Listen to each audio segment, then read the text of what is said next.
So it's time to start on my van build.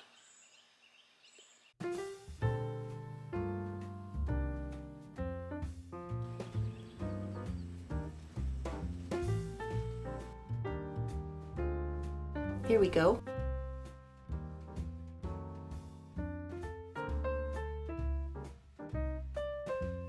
Yes. Wow.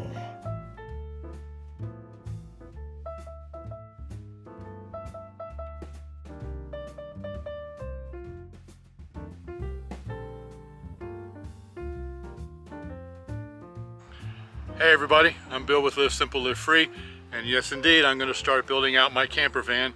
If you don't know what this is, there's a video right up here that where we introduced it, so you can see what we're doing and what we're planning with it. The first step that I need to do is just gut what's already there.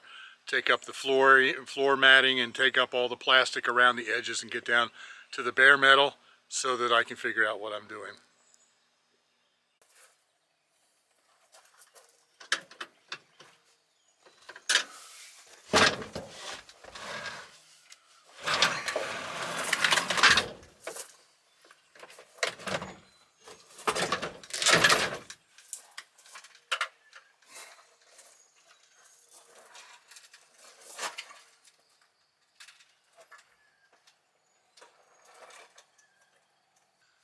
Now we would very much like to put the bed across the end this way.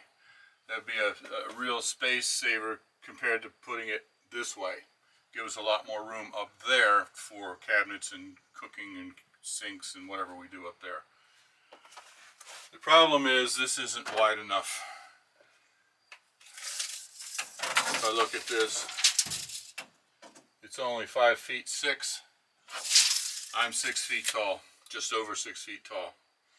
Now I did have a Ford van one time, a long time ago, and I put a bed back here, and it was an empty cargo van when I started it, so it didn't have this stuff. It was just the bare metal. And what I did was I studded it out and put plywood up on the walls to insulated it, and then the plywood.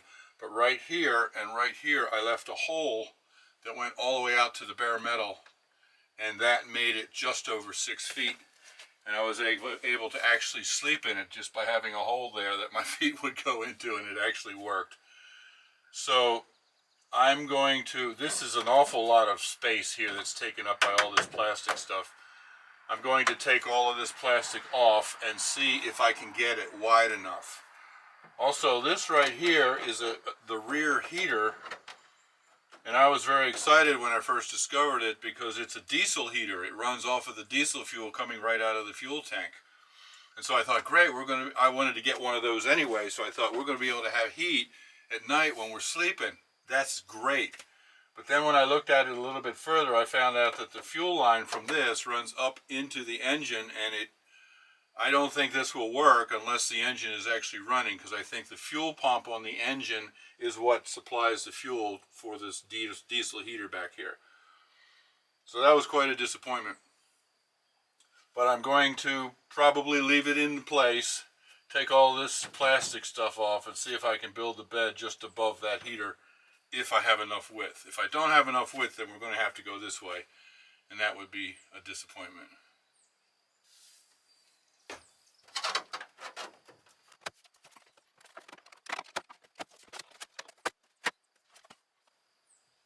Okay, there's a fan right here that blows the heat out of vents right up there. Here's the fuel line coming in. The exhaust goes down through the bottom. Also, this is the air conditioner vent that runs down through the ceiling, and I think it comes up through here. This post is much larger than this one. So I think the air conditioner, I don't know if this is part of the air conditioner as well or what. But the air conditioner vent comes up through here and across here and that way.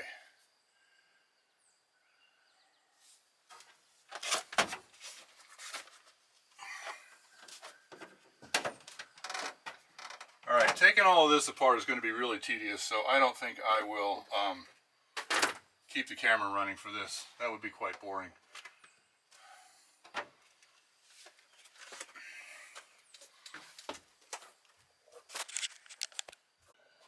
Okay, Okay, so I got this side panel off, and when I do, this is all, as you can see, this is all just plastic here. There's no metal there, and the metal goes straight up to the window. This is all just plastic. And when I measure from here to the metal, I actually gain about 4 inches. So if it's that way on the other side too, then I'll gain 8 inches, which will give me just over 6 feet. So I think that'll work. This down in here is the vent. The heater blows it through this ductwork into a vent down here. I can reroute all of that, and I can actually take all of this off too, and I'll be able to put the bed right up against the metal. I think that's going to work. So I now have all the plastic taken off of the sides, and I have gained, I think, about 7.5 or 8 inches. It's now exactly 6 feet in the back from there to there. And if I move up to the wheel well, it's 6 feet 1 across there. That is the rear heater air conditioner unit, and I will be leaving that. The heater came out of this vent, and it went this way, and it came out of these vents right here on the floor. This used to have passengers, it had 2 bench seats, and those vents would blow the heat out on the feet of the passengers. But I removed all that, and so right now the heat comes out right there, and I think just having that one vent, I'll have to turn it out a little bit, but having that one vent blowing out into the rear would be fine. Also, the air conditioner goes up that vent and then is distributed here, and I don't need all of that. I'm going to have to remove this to put in the fan, the roof vent fan. So I think I can have that air conditioner vent just come up and just empty out right there. One big vent in the back blowing out this way to assist the air conditioning on the dashboard, and I think that would be fine. So now that I see what I've got, I think the next job is to take up the floor matting here. I'm going to be putting down some plywood for the floor and then tile on top of that. This side door is kind of a mess right here. This plastic thing here is all broken up. So I'll be taking that off. I don't know if I'm going to be able to find a replacement for that or not. If I can, I'll just clean it up and paint the metal.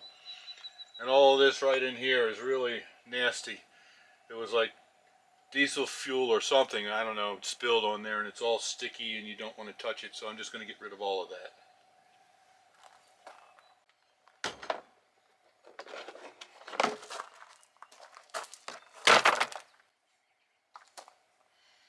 Alright, this is all still solid metal. I'll be able to clean that up and paint it.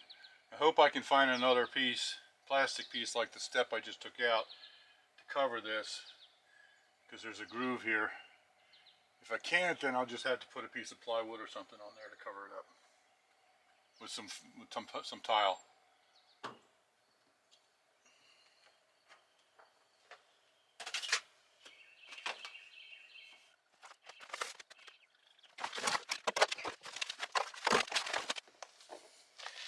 This is covered with a thin pad of insulation underneath of it.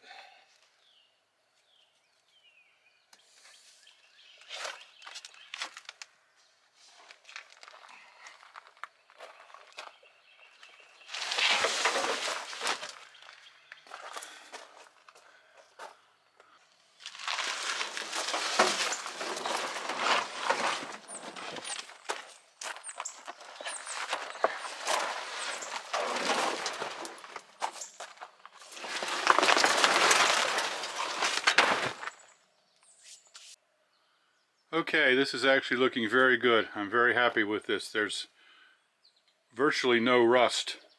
There's a lot of dirt around the edges like this. Of course, you know, this is an old work truck that's 15 years old and it's never been cleaned, because workers don't do that. So I'll be able to clean up all the dirt, sweep everything out, wash it up.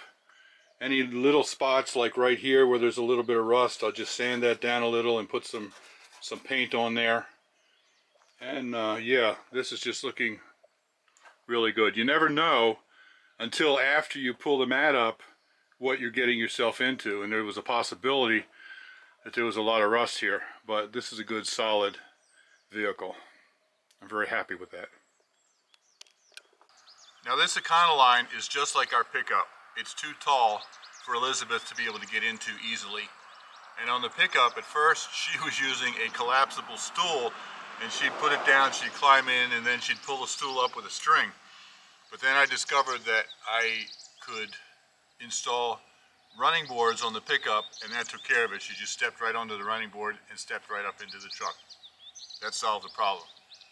She's got the same problem here. She has trouble getting up into it because of the arthritis. So she's using a stool right now. But I've just purchased these running boards, and I'm going to put these in here. These are custom designed for an Econoline. I have a short one that goes here, and the long one goes on the other side, and it covers both the door and the sliding door on the side to be able to get in either door very easily. I got these from the runningboardwarehouse.com. I'll put a link down below. This was $269, including taxes and shipping. You could just go there and just to the website and just search your specific vehicle, and you'll find ones that are custom made for your vehicle, pickups and vans and that sort of thing. I am not going to give a specific tutorial of how to do this, because every truck, every van, every brand is going to be different in how you mount it. But basically they're all the same idea. It comes with some sort of a bracket like this, and you just bolt it up underneath of there, and then the running board goes right on top of it. So I'm excited about getting these installed for her. It's going to make a big difference. Now I'm going to do something here that's very unusual. I'm going to read the instructions because there are two different sizes of mounting bolts, and I need to make sure I use the right size in the right place. So I hope I don't lose my man card for this, but I'm actually going to read the instructions.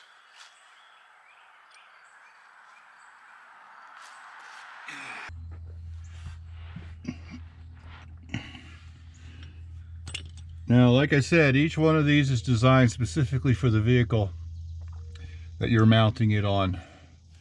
And they know where all the holes are in the frame and stuff.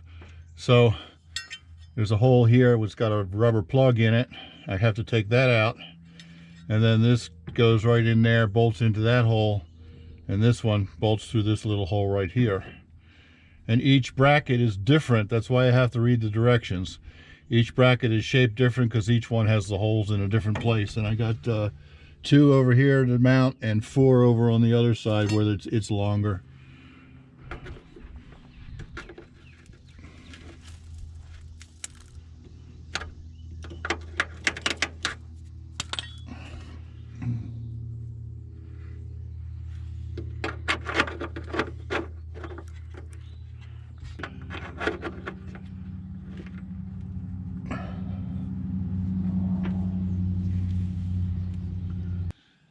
Now,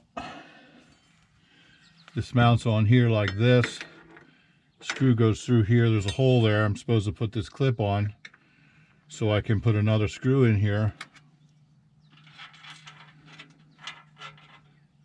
But the hole here is too small for the screw that's supposed to go through it.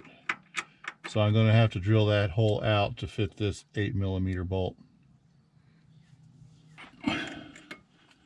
So now I got this hole drilled out. Take this little clip that's got a thread on it, slide it right over there.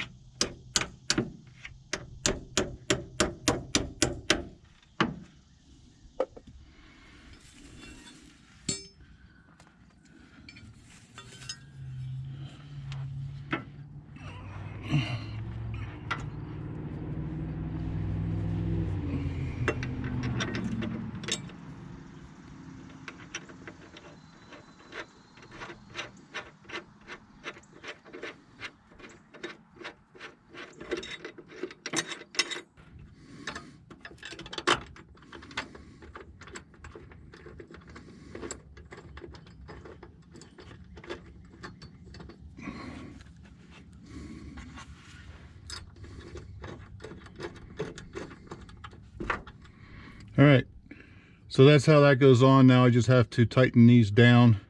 That's the first bracket done. Like I said, all the others will be similar. It's just the holes are in a different place, so I'm not going to show all of that.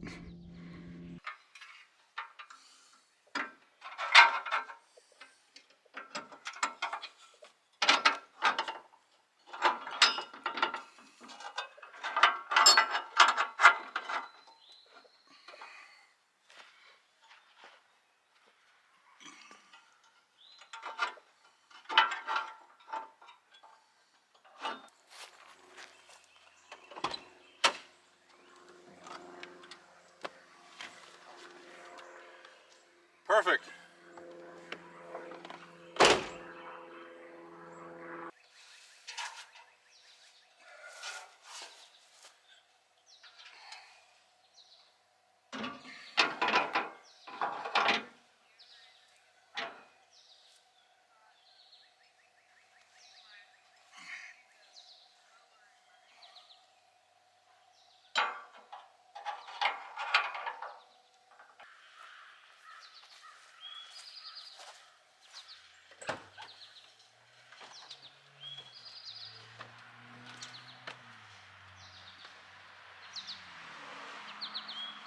Wow, as far as I'm concerned, this changes everything.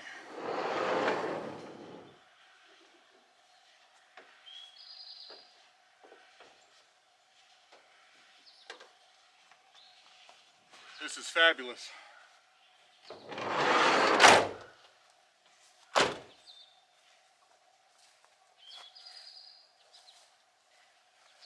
Let's see what Elizabeth thinks about it.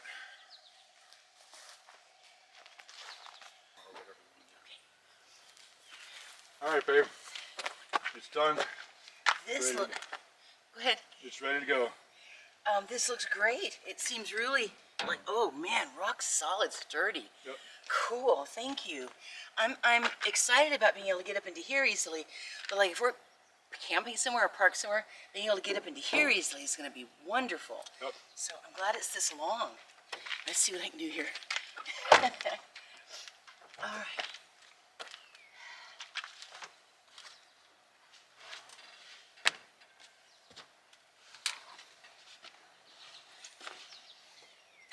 Does that work? Easy peasy. Yes. There you go. That's awesome. Also getting out again. Yeah. Because sometimes the ground slopes away. And when I was getting out of here, it'd be like, I know there's ground down there somewhere. Oh yeah, good grief. That's just so easy. Awesome. Try the back. Step up in there. Alrighty. You can hang on to this. Okay. This is what I've been using. You won't need that anymore. Nope, that's awesome.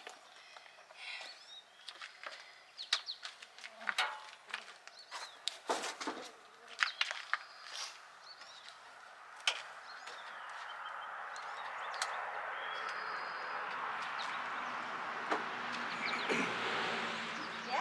Is that gonna work? Yep. Yep. I can get in there and get over to some place to sit or some place to stretch out or whatever I need to do. Yep. Very, very sturdy feeling. Okay. There you That's cool. Thank you. Awesome.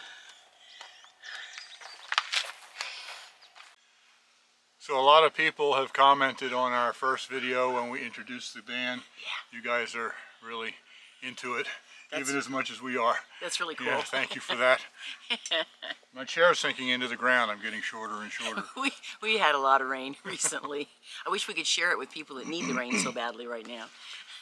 We had some comments and some questions on that first video when we introduced the van. I just wanted to talk about them. The first one was about the light. The biggest majority of you that commented on it said that we should keep it. At the last count, I think it was like 36 said yes and 6 said no. Since then, a lot more people have been commenting on it. But those who have not been commenting on it, those who had said no, and I think there's some recent ones that came in also that said no, we're basically concerned about the legality of the light. And I have checked in Virginia. It is legal in Virginia as long as it's yellow. If it's red or blue, it would not be. As long as it's yellow, it's legal in Virginia. Some of you mentioned that it's not legal in other states. Several specifically said it's not legal in California. Well, it's California. And other states that it's not legal. What I need to check out is whether there's a reciprocal agreement with those states. In other words, if it's legal in the state where I am registered, will that other state, is there reciprocity? Will that other state, recognize that? I don't know. I'll have to find that out. I'm just wondering if just having that yellow light up there is worth all the fuss. Well, I, I'm still undecided about it. yeah. I really like the way it looks like a work truck instead of a camper van. I really do. But if there are going to be legal issues in going into other states where it's not legal, then I need to check into that. And I'm not just, totally in love with the thing that I don't want to take it off. We're just still trying to make up our mind about it. But it is legal here in Virginia. So we'll go from there. Believe me, we won't keep it on if it's going to cause any problems. Right. Quite a few of you said that you were concerned about us traveling in that van when we had to be hunched over all the time and we couldn't stand up straight. Of course, we've talked about that a lot. Yeah, so do you want to talk about that at all? Or? Well, the main thing with that, not that we're not willing to somewhere down the road see if there's some way to make it taller. I mean, but we can't do that right away. And this isn't going to be like a place that I'm going to be like spending tons and tons of time in. It's kind of like a really good quality tent. We can sit in there easily. We should be able to cook and sit and cook. That's not a big deal. Cut vegetables up and stuff. But and of course sleeping, it's no big deal. I think that about the only hunched over that's going to have to happen is going to be just getting to some place to sit or getting to some place to lay down. I'm hoping that the vast majority of our living time will be outside of the van. That's kind of what we really want to do. But we want to have it be so that if it's raining really hard or there's something like that going on, we could come up with a little meal in there or figure out, we'd be able to sit and be comfortable. But I'm not going to be in there long enough for that. And basically we won't be just trying to stand hunched over back there all the time. No. We will be sitting in the front seats, and then when we stop, we'll hunch over just long enough to get to the back and sit on a couch that we're going to put in there, and or get onto the bed. Right. So most of the time we'll be sitting on the couch. Think of it as a hard shell tent. Yeah. When we go camping with a tent, which we've done for decades, we don't spend much time in the tent. The only time we go in there is to sleep. Or if it's raining, and then what? If it's raining and you're stuck in a tent, you have to lay on the bed. That's really uncomfortable. In the van, our hard shell tent, if it rains, we can be in there and we can actually sit on the couch and have a comfortable place to sit. But like she said, most of the time, if we're actually at a campground or something like that, we're going to be outside. We're not going to be in that little thing unless it's raining and we're stuck in there. We're going to set up a screen porch kind of thing and put lawn chairs out there and cook out there and all that kind of stuff. So I don't really think it's going to be a problem. Right. And after we have a chance to use it for a while, if it looks like it would make a huge difference to be able to have some more height, we'll figure something out. But we're not going to do that until we really decide that would be worth working on. And there are options to raise it. Yep. There are all kinds of really neat things. You can get a fiberglass top that raises it 2 feet or something like that. You can also get a top that's almost flush level with where it is now, but then it raises up like a pop top camper, trailer. Raises up and there's canvas and windows all around. That's really cool too because it doesn't add wind resistance, so it doesn't affect your mileage at all. But as I've looked around, and I've seen other full-time vanners do this, as I've looked around online, to get one of those and get it installed usually starts around $8,000 or $9,000 and goes up from there. So that's like almost twice what we paid for the van. Well, no, but not anyway. quite. But that's more than we paid for the van. So I really don't think that's going to be happening. Tell them that when we looked at that one that somebody built, tell them my idea for putting a topper on the van. Well, first of all, I found something online where someone built a topper out of wood, and it looked really good. This is something that I could do very easily. And then when we were talking about that, she came up with, or she said it first. I was thinking the same thing, but she said it first, so I got to give her credit. How about if we buy an aluminum rowboat and turn it upside down and mount it up there? It'll look like we're just carrying a rowboat on the roof. We've had some fun looking all sorts Yeah. of possible ideas. Now, we had, decades ago, this was what, in the late 80s? No, early 80s. I was like still in college. 35 years ago. We had a Volkswagen camper bus. Loved that That thing. was the most fun vehicle I've ever had. Fun to drive, fun to travel in. I loved it. Yep. Except in the winter in Colorado when it was 20 below and the heat is lacking in it. But other than that, I absolutely loved it. But there are camper buses, Volkswagen camper buses that had that type of pop top where you could raise it up, canvas around. There's another bed on there. Ours didn't have one. I found one at a junkyard in Colorado, and I was able to actually get it off of that other bus. I brought it home, and I remember how you freaked out when I cut the roof off of the bus. I just drew out what it was, and I used a metal blade and a Sawzall, and I just cut the whole roof off of the bus. And she's like, "What are you doing?"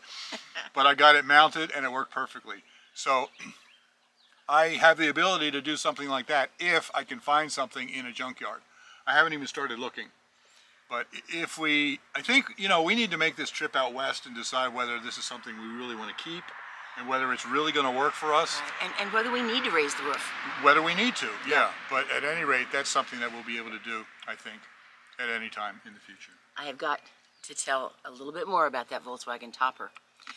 You're going to tell them how I bought it? We were in college, and just wonderfully, gloriously poor. It was great. Little kids, and just lived in our mobile home, and very, very poor. And we were doing great. And so he found this at the junkyard. And what was it, $10? No, it was more like 25 or 30. Okay. Of course, this was in the 80s, so $30 was a lot more than it is now. Yeah. But yeah, well, let me tell it then. If you're gonna...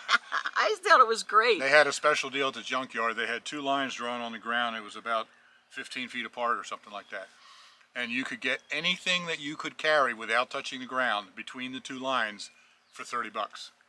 You had to carry it off the ground. One person had to carry it off the ground. And so I dismounted that thing off of the old van. I dragged it over there. I propped up the 2 ends on some barrels that were there and stuff like that. I got to get up so I can see. Okay, so I had it propped up, and I got down and I crawled underneath of it and put my arms like this and stood up and carried the whole thing just off of the barrels, and then I waddled like this all the way across the 15 feet from one line to the other line, and that's how I got that thing for $30. And the guys at the junkyard were just flabbergasted that I had done that. That thing probably weighed 180 pounds or something like that, but because I had it up in the air and my legs were already mostly straight, I was able to just lift it up just a little bit and waddle across. I was pretty proud of him. It was amazing that he got that way. Oh my goodness. I don't think I'm going to find another deal like that. No. Would you want to do something like that now? If I had another deal like that, yeah, I'd do it. He'd still do it. That is so cool. That is so cool. All right. I just had to tell, because that was, I think, one of the funnest parts of that whole deal. Yeah. We've had people, we've had people comment, even on other videos, that they get concerned about me with heat or with humidity. Am I going to be okay in there? Is there going to be enough air conditioning? We had some people concerned when I was talking the other day about that it was, we were doing something in the kitchen, cooking, and it was high humidity but cooler temperature that day. So we didn't really have a good way to put the AC on without making the house. It was like 70 degrees and 98% humidity, and we were both sweating from the humidity, but if we turned the air conditioning on to bring the humidity down, it would have been 62 in there and freezing. So yeah, it would have been really too cold, to be really comfortable. Anyway, people were very worried about me, and was Bill being considerate enough and all this stuff, and am I going to be okay in there? I want to go ahead and just address that very quickly. And Bill has said this one part in comments back to people, that have been more worried about it. I don't have any trouble handling heat. He actually... I'm the one that doesn't deal with heat well. If we're in too much heat, we have to be careful with him because he gets heat exhaustion really easily. When he used to do roofs during the summer, gosh, when it started to get 120 degrees up there, he'd just be gray and cold sweat, and it was really rough for him. My thing is that I don't even, well, I don't want to get too much TMI here, but I don't really even struggle with sweating all that much or anything. It's just enough that it cools me off. But my face just pores. That's the only place she sweats is her face. Yeah, the rest of me will just, get enough dampage so that you efficiently can cool yourself. But my face just pours. And then if I'm busy with something, it gets bright red and it pours. And then if I'm busy and I sound a little wheezy, it's because I do have asthma, and it does tend to be a little bit worse if it's really hot and humid. I'm not having an attack, I'm just a little bit wheezy. So you get a grandma that's chubby anyway, and I'm looking red-faced and sweaty and a little bit wheezy, and people get all worried about it. No, I'm actually fine. I used to be busy doing piano recitals with 350 people there, and I was just fine. I was just busy. My face would turn bright red, and it would get all kind of sweaty, and everybody's like, oh, you need to sit down. Are you all right? And I'm like, yes, I'm fine. It's just my face looks like I'm not, So I'm out here, yes, I am covered in sweat. My face is covered in sweat. It's clean sweat. I'm clean, but please don't worry about me. For one thing, we have a very good relationship, and we watch out for each other, and, he's not going to do something where I'm really struggling and then he doesn't care. And I'm not going to do something where he's really struggling and I don't care. And believe me, this isn't something that I want to do, and I'm pushing for it, and I'm making her to go along with it. What do you think about traveling in the van? I may not look like it, but I am extremely adventurous. She is. She always has been. And yes, and so the thought of going to some of the places we're planning on for this trip, I am in seventh heaven. And I used to have no trouble backpacking. And then after time went by, we were glad to get a little tent. And then I was glad to get the big tent. We've done videos with our big tent. And I am at an age now, 65, where I like to have a bed that's comfortable and not just laying on the ground. And accommodations at night if necessary. But if I've got those two things, if some place I can get up and go to the bathroom, it doesn't have to be anything fancy. Right. I don't care. If we can sit in the rainstorm and have somewhere to sit, I'll be absolutely fine. And then as long as I can sleep well at night and not be laying on rocks because, arthritis and stuff like that. But no, I'm excited about it. I am beyond thrilled that we found something that will haul the RV and can still be traveled in the way this one will be. And I love the sound of it. The diesel. The diesel. I love driving it. It's like big and beefy, and I love driving it. And I named the truck Samson, and he doesn't name things, but I do. And I'll figure out a name for this one too. So, but it's beefy and strong, and no, I'm looking forward to it a lot. And I'm thrilled that we're still going to have the RV. We've said this before, but for two reasons. One is it gives me really nice place for company, where I can give them their own cottage, and it's really nice. And the other is that if we're going to go someplace like Florida in the winter and just park, I got to admit, being able to walk in somewhere where I can cook in the kitchen and stand up straight, and we're going to be there for a while. Oh, I agree. I feel spoiled rotten with that. And turn on the air conditioning. And turn on the air conditioner, right? But no, we're going to make sure this van doesn't get too hot. We're going to take the cat with us in the van as we travel. We'll take the cat with us when we travel with the RV. He does real well. So please don't worry that somehow Bill doesn't care or that I'm a whole lot creakier than I really am, because I may not look like it, but I'm actually really pretty tough, and for everything that with the stroke and everything I've dealt with, but I don't really struggle in the heat. He's the one that does. Yep. So if I can make sure he and the cat are cool enough, I'm going to be perfectly fine. So anyway, I just wanted to address that because big old debates have been going on about whether he's taking good care of me or not, and am I okay? And I'm not a wimpy. I mean, no, I'm fine. So anyway, I didn't mean to get into all that, but I wanted to address it. Yep. So there you go. Just getting started on the van. He's having a ball. Yeah, I'm having fun, and we'll of course continue to bring you along every step of the way. So thanks for watching. Live simple. Live free. You be blessed. And you know what? We are going to be down to just one van and our car. We're going to keep it simple again. We're selling the truck. We don't need a bunch of vehicles. This is going to serve a lot of purposes. So we know we're not ending up with a fleet of vehicles here. We're just in the process of having to sell some. And we still have Pop's van, but it's in probate. I mean, we can't do anything at this point. Right. it's like getting situated. So, Okay, so I already signed off. Do I need to do it again? live simple, live free. Bye, guys. Did you say be blessed? I did. Oh, well, then we're covered. Love you guys. All right, Okay, bye-bye. bye-bye.